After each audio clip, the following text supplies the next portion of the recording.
morning students. We are starting new topic, use of price index in engineering economic analysis.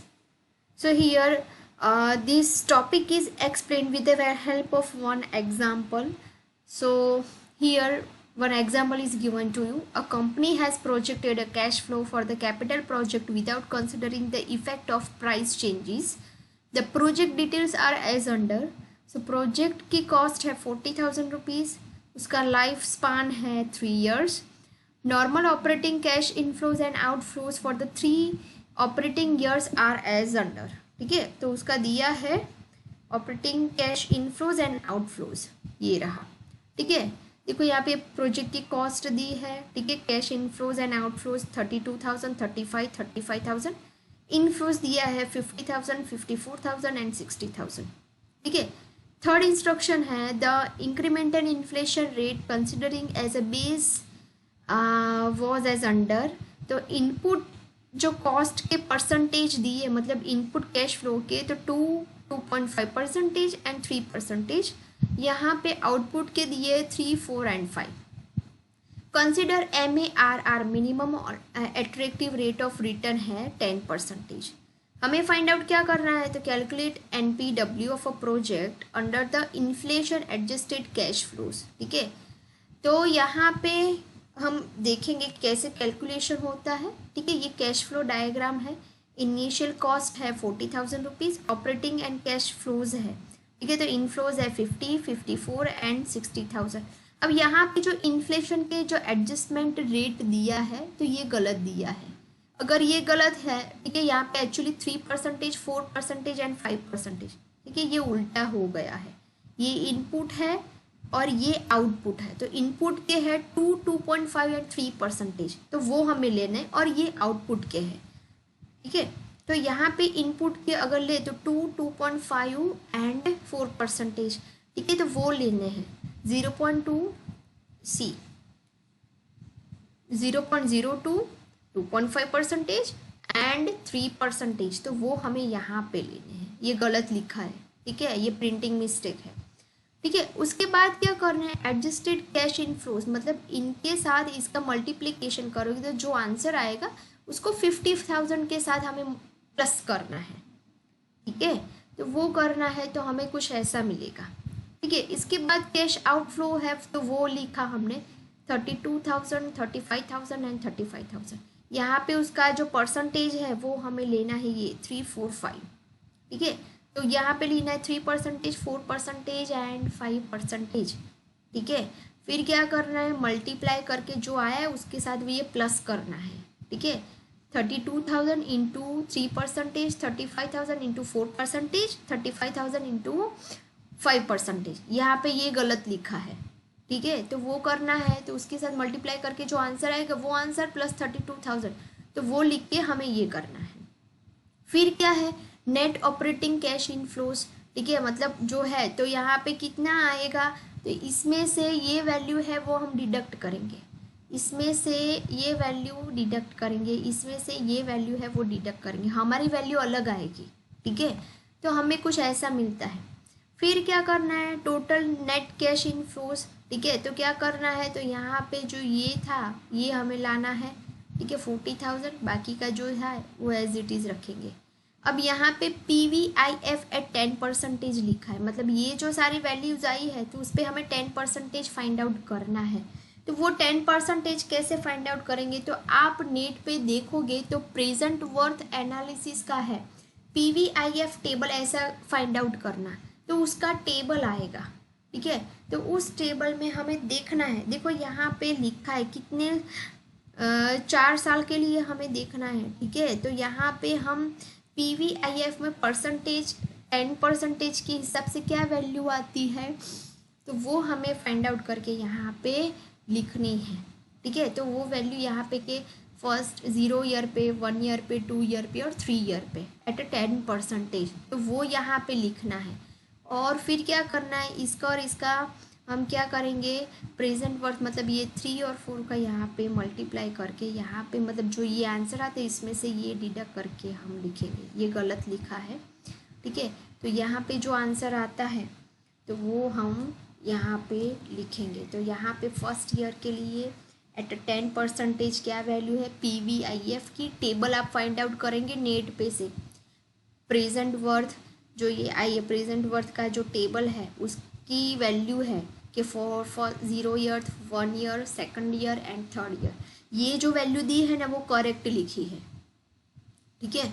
तो वो value लिखनी है और यहाँ पे उसके साथ मल्टीप्लाई करके जो यहाँ पे आंसर आएगा तो इसमें से ये आंसर डिडक्ट करोगे तो आपको ये आंसर मिलेगा। एक्चुअली ये हमारा आंसर भी गलत है क्योंकि यहाँ पे ये परसेंटेज है वो गलत दिए है, ठीक है। तो इस तरह से हमें करना है।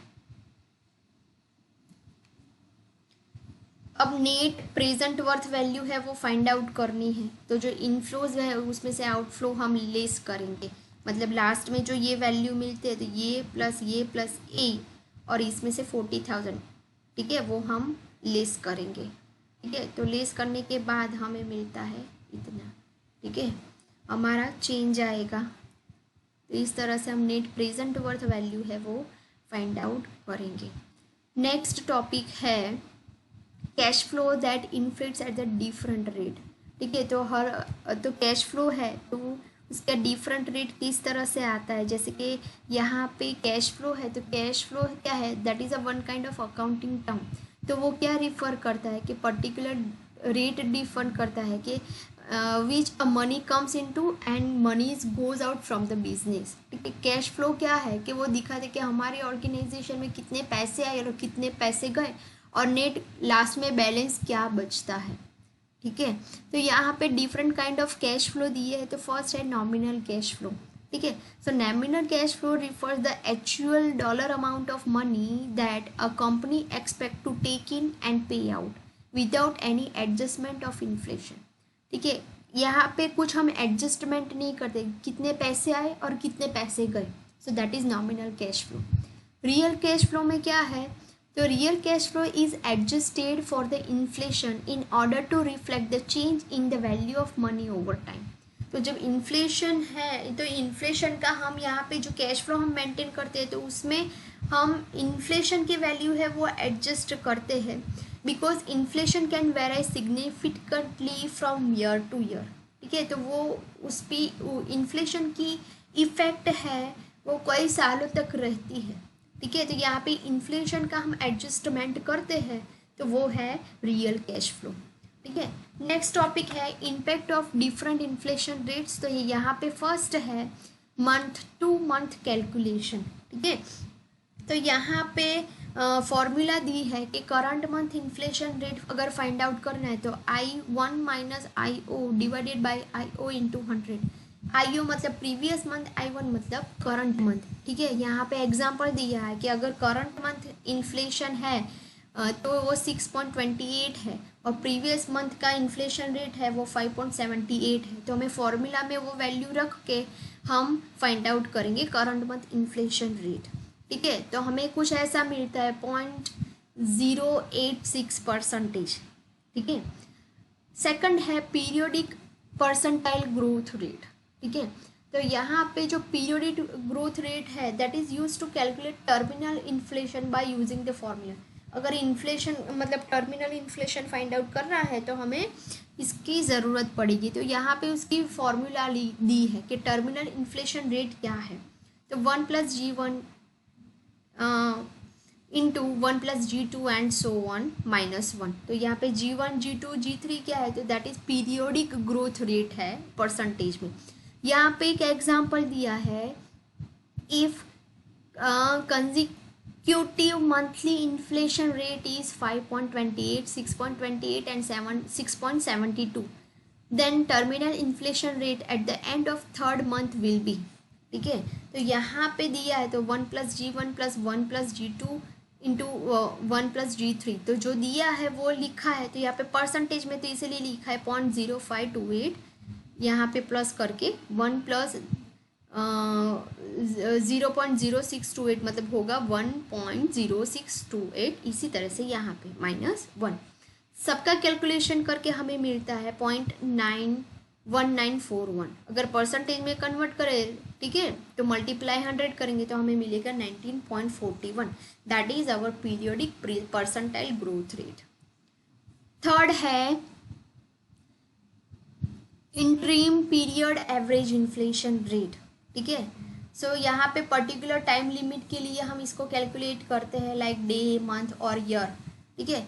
So average periodic inflation rate is calculated as below, ठीक है। यहाँ पे एक एग्जांपल दिया कि अगर इन्फ्लेशन रेट है 10 साल के लिए 40 है और करंट इन्फ्लेशन रेट है 400, तो average yearly inflation rate find out करना है, ठीक है। तो यहाँ पे फॉर्मूला दी है, in square root terminal rate divided by initial rate -1 और स्क्वायर रूट में अंदर लिखेंगे एन, ठीक है। तो एन मतलब नंबर ऑफ ईयर्स, तो वो 10 साल के लिए है। So 10 in square root 400 divided by 40 -1, ठीक है। तो आपको साइंटिफिक कैलकुलेटर का यूज़ करना पड़ेगा, ठीक है। तो उसमें आप कैलकुलेट करोगे तो आपको मिलेगा 1.26, सो 1.26 -1, सो दैट इज 0.26 और 0.26%। इस तरह से आपको क्या करना है, सॉरी 26% आएगा, नहीं एक्चुअली ये परसेंटेज में ही है, ओके। सो इसलिए आएगा 0.26%, ठीक है। तो इस तरह से आप interim period average inflation rate है वो आप फाइंड आउट कर सकते हो, ठीक है स्टूडेंट्स। तो यहाँ पे आपका यूनिट नंबर 4, ठीक है, यहाँ पे फिनिश होता है। Thank you students.